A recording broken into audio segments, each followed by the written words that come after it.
Good. Would you like to introduce yourself? My name is Elizabeth Maruma Mrema. I'm the United Nations Assistant Secretary General, but also the Deputy Executive Director of UN Environment Program. During this week, Bridging Bridges, I'm here as the Task Force on Nature-Related Financial Disclosure co-chair. My other co-chair, David Craig, could not be with me here.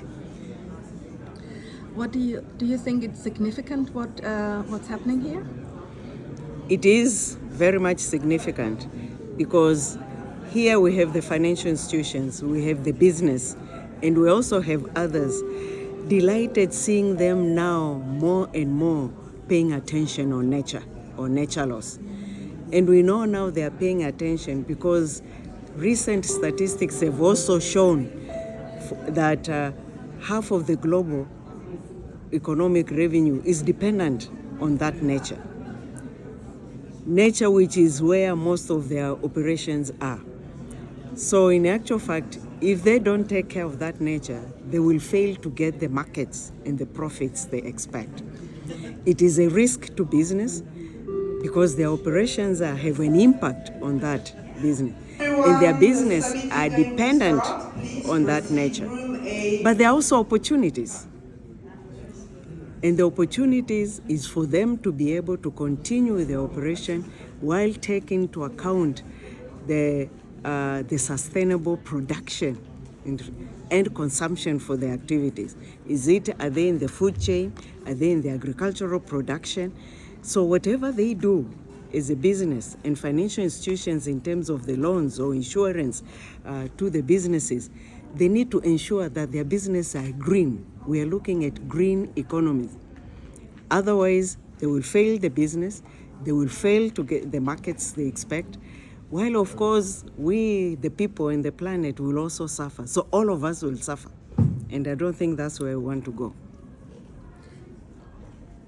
Do you think you will manage to get the $7 trillion you need here at this conference?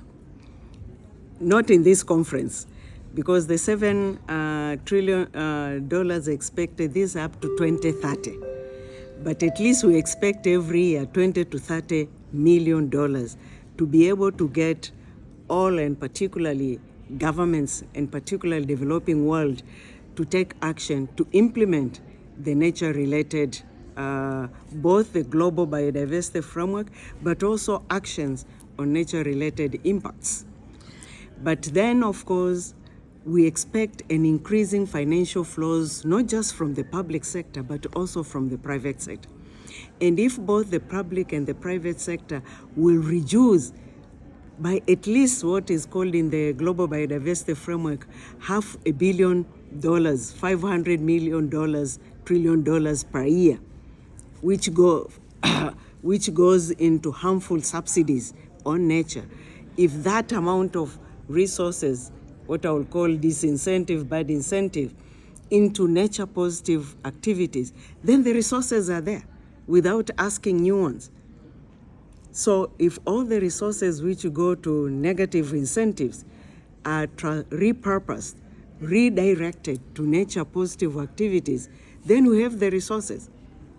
And the others will be an addition to be able to do more. You're talking about subsidies for oil? It can be oil, it can be fossil fuel, it can be pesticides, harmful pesticides to agriculture. Yes. Of course, we will call them pesticides, but if then we are not checking whether those pesticides will increase production today, but decrease production tomorrow, then it becomes a disincentive. Because we'll be looking at short-term gains, which will have an impact in the long term.